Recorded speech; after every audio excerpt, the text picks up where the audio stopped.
यहाँ पर आपको अहम अपडेट देंगे। चेयरमैन तहरीक इंसाफ इमरान खान ने ट्वीट किया है, इम्पोर्टेड हुकूमत मीडिया और अवाम में खौफ और दहशत का सहारा ले रही है। इसके अलावा उन्होंने लिखा कि वाहिद हल मुनसिफाना और आज़ादाना इंतखाबात हैं। इमाद यूसुफ और अब शहबाज गिल के असिस्टेंट की अहलिया थाने में रात से कैद हैं।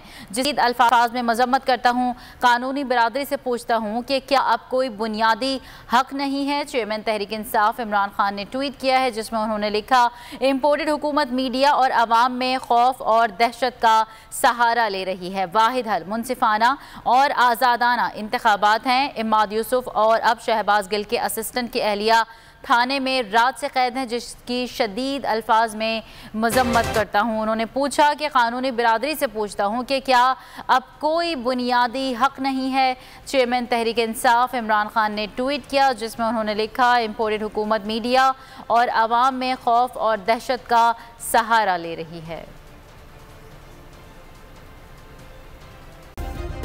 सब्सक्राइब करें और बेल दबाएं ताकि कोई खबर रह न जाए।